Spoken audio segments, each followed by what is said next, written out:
नमस्कार, आप देख रहे हैं आज तक। आपके साथ मैं हूं सईद अंसारी। चुनाव आज तक की इस स्पेशल पेशकश में हम आपको बताएंगे चुनाव से जुड़ी दिन भर की बड़ी खबरें। तो आइए बुलेटिन की शुरुआत करते हैं आज की सबसे बड़ी खबर यानी कि कर्नाटक विधानसभा चुनाव से। चुनाव आयोग ने कर्नाटक विधानसभा चुनाव की तारीखों का ऐलान कर दिया। राज्य में 10 मई को चुनाव होंगे, मतदान होगा और परिणाम 18 मई को घोषित होंगे। कर्नाटक में 29 मार्च से आचार संहिता लागू कर दी गई है। 224 सीटों वाली कर्नाटक विधानसभा सीट के विधानसभा चुनाव के लिए मतदान सिर्फ एक चरण यानी कि एक ही दिन 10 मई को होगा। Schedule for the Karnataka Assembly elections for 2023 would be like this. The Gazette notification would be issued on 13th of April. Last date of making nominations would be 20th of April. Date of scrutiny would be 21st April 2023. After that, the withdrawal of the candidature can be up to 24th of April. The polling will take place on 10th of 5 in single phase and day of counting would be 13th of May. So this is the schedule for the Karnataka elections. Karnataka में कुल 5 करोड़ 21 लाख मतदाताओं में से 2 करोड़ 62 लाख पुरुष और 2 करोड़ 59 लाख महिला मतदाता हैं। चुनाव आयोग के अनुसार कर्नाटक में कुल 58,282 पोलिंग स्टेशन बनाए गए हैं। हर पोलिंग स्टेशन पर लगभग 883 मतदाताओं का औसत होगा। चुनाव आयोग ने बताया कि राज्य में पहली बार 80 वर्ष से अधिक वाले बुजुर्गों के लिए वोट फ्रॉम होम की प्रक्रिया शुरू की गई। राज्य में 24 मई को विधानसभा का कार्यकाल समाप्त हो रहा है। कर्नाटक चुनाव की तैयारियों को लेकर बोम्मई ने कहा कि बीजेपी चुनाव के लिए पूरी तरह से तैयार है। वहीं कर्नाटक बीजेपी प्रभारी अरुण सिंह बोले कि कर्नाटक में बीजेपी की जीत होगी। बूथ विजय अभियान, विजय संकल्प अभियान, विजय संकल्प यात्रा, कर्नाटक के कोने कोने में भारतीय जनता पार्टी के कार्यकर्ता गए हैं और केंद्र की जो प्रधानमंत्री मोदी जी के नेतृत्व में सरकार की उपलब्धियां हैं वह जन जन तक पहुंचाने का काम किया है। बोम्मई जी के नेतृत्व में जो काम हुआ वह भी जनता तक पहुंचाने का काम किया है और व्यापक जन समर्थन भारतीय जनता पार्टी के पक्ष में है। बीजेपी फिर से प्रचंड बहुमत के साथ कर्नाटक में सरकार पुनः बनाने वाली है।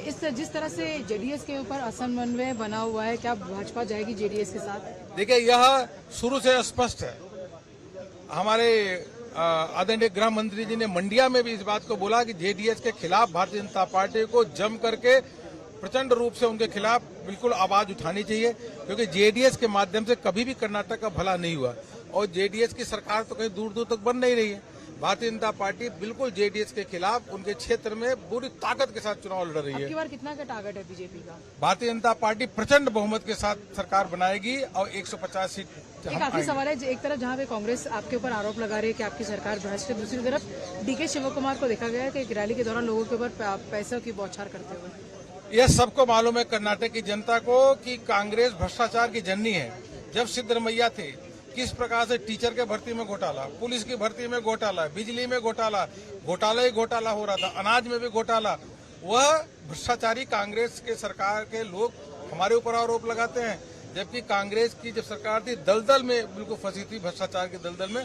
हमारी सरकार ईमानदारी से वहाँ काम कर रही है और कर्नाटक का जो अभी विकास हुआ है वो पिछले 50 सालों में कांग्रेस ने जो नहीं किया वह हमारी सरकार ने किया। तो कांग्रेस, जेडीएस, बीजेपी के बीच मुख्य रूप से यहां मुकाबला होगा, लेकिन आम आदमी पार्टी और ओवैसी की पार्टी भी चुनाव लड़ रही है। रुख अगली खबर का। भारत निर्वाचन आयोग ने एक संसदीय सीट और 4 विधानसभा सीटों पर उपचुनावों का भी ऐलान किया। मुख्य चुनाव आयुक्त राजीव कुमार ने ओडिशा की झारसुगुड़ा विधानसभा सीट, उत्तर प्रदेश की 96 और स्वार विधानसभा सीटों, मेघालय की सोलांग विधानसभा सीट, पंजाब की जालंधर लोकसभा सीट पर चुनाव का ऐलान किया। इन सभी सीटों पर 10 मई को चुनाव होगा और 13 को इनके परिणाम आ जाएंगे। राजीव कुमार जी ने इन सभी उपचुनाव जिनमें विधानसभा और लोकसभा शामिल हैं की घोषणा की। For the Karnataka Assembly elections for 2023 would be like this. The Gazette notification would be issued on 13th of April. Last date of making nominations would be 20th of April. Date of scrutiny would be 21st April 2023. After that, the withdrawal of the candidature can be up to 24th of April. The polling will take place on 10th of 5 in single phase, and day of counting would be 13th of May. So this is the schedule for the Karnataka elections. There are also some by-elections which are due in the country in various legislative assemblies and parliamentary constituents. So we are simultaneously announcing the by-elections also. So the by-elections will take place for the assembly in Odisha, Jharsuguda, in UP, in Suar, UPAC 34, 395 Chanabe in UP, Soyong in Meghalaya in 23, and also in the parliamentary constituency number 4 in Jalandhar. So this will fill up all our vacancies till February 2023. Karnataka विधानसभा चुनाव की तारीख के ऐलान के दौरान चुनाव आयोग ने कांग्रेस नेता राहुल गांधी की सदस्यता जाने के बाद खाली हुई वायनाड सीट पर उपचुनाव की घोषणा फिलहाल नहीं की।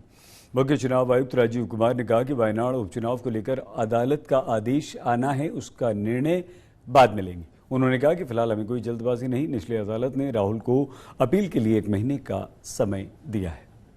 कर्नाटक चुनाव 2023 को लेकर कांग्रेस ने रणनीति तय कर ली। कांग्रेस अध्यक्ष मल्लिकार्जुन खड़गे ने कर्नाटक में प्रचंड जीत का दावा करते हुए कहा कि चुनाव के परिणाम के बाद ही कांग्रेस मुख्यमंत्री पद के चेहरे का ऐलान करेगी। उन्होंने कहा, आलाकमान विजयी उम्मीदवारों की राय के साथ मुख्यमंत्री का चेहरा तय करेगा।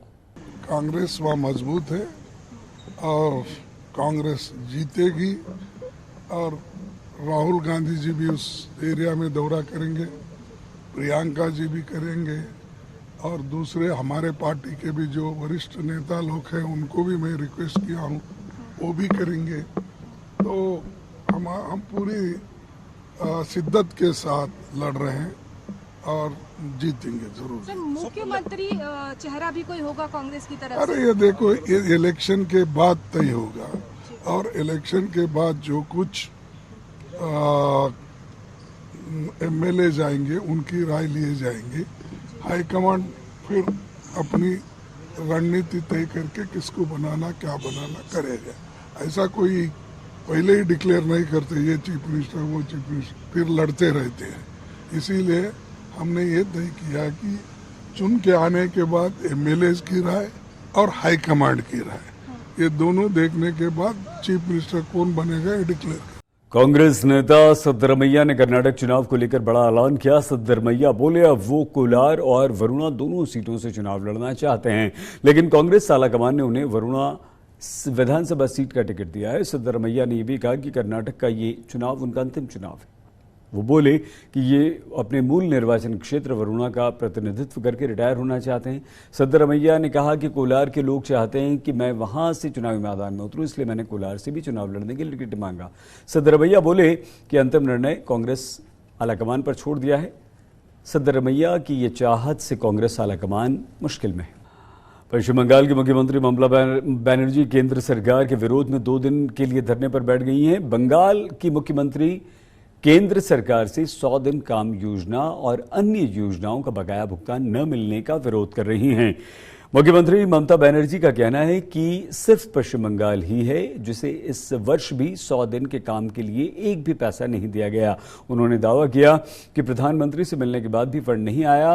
दीदी का यह धरना 30 मार्च तक चलेगा। केंद्र सरकार के खिलाफ ममता बनर्जी का 2 दिवसीय धरना कोलकाता के रेड रोड में आम्बेडकर मूर्ति के पास शुरू हो चुका है। ममता बनर्जी सामने मंच पर बैठी हुई हैं, साथ में जो तृणमूल के नेता मंत्री हैं, जहां शशि पांजा दिखाई दे रही हैं, अरूप विश्वास दिखाई दे रहे हैं और भी काफी नेता हैं, वो यहाँ पर दिखाई दे रहे हैं। फरहाद हकीम भी हैं जो ममता के पास, ममता के साथ यहाँ पर बैठे हुए हैं। ये 2 दिवसीय धरना जो आज से शुरू हुआ है, सारी रात ममता बनर्जी यहाँ बैठेंगी और कल दोपहर बाद शाम तक ममता बनर्जी यहाँ से उठेंगी। 9 सूत्री आरोप हैं जो सामने पोस्टर है वहां पर दिखाई दे रहा है कि 9 सूत्री आरोप है। खासतौर पर केंद्र सरकार की ओर से जो रुपए नहीं मिल रहे हैं, 1 लाख करोड़ रुपए जो बकाया है, इसके अलावा 100 दिन का जो काम होता है मनरेगा के अंतर्गत उसमें 1000 करोड़ रुपए बाकी हैं। ये सब आरोप यहाँ पर लगाए गए हैं। केंद्रीय एजेंसीज के द्वारा विरोधियों को जिस तरह से अपमानित किया जा रहा है, ये भी आरोप है। अदानी के स्वार्थ में जो LIC और दूसरे बैंकों के में जो जनहित को नजरअंदाज किया जा रहा है, वो भी आरोप यहाँ पर हमें देखने को मिल रहा है। और ये बड़ा दिलचस्प है यहाँ पर कि ममता बनर्जी एक तरफ यहाँ पर जो अकेले लड़ाई लड़ रही हैं, दूसरी तरफ कांग्रेस जो है बाकी विरोधी दलों के साथ वो दिल्ली में लड़ाई लड़ रही है। फिलहाल ममता बनर्जी जो एकला चलो रही यानी अकेले जो चलने की नीति से थोड़ा सा शिफ्ट हुआ है, क्योंकि ममता बनर्जी इससे पहले तक तृणमूल के नेता कह रहे थे कि वो कांग्रेस के साथ नहीं है, लेकिन पिछले कुछ दिनों से कांग्रेस के साथ जो मीटिंग वगैरह हो रही है या विरोध प्रदर्शन हो रहा है, वहां TMC को भी देखा जा रहा है और यहां पर ममता बनर्जी का केंद्र सरकार के खिलाफ धरना, ये भी हम देख रहे हैं। चुनावी खबरों पर हमारी इस विशेष पेशकश में आज के लिए बस इतना ही। चुनावी खबरों से जुड़े हर अपडेट के लिए आप हमारे साथ जुड़े रहिए। चुनाव आज तक के साथ जुड़े रहिए। अपना प्लीज बहुत ख्याल रखिएगा। देखते रहिए आज तक।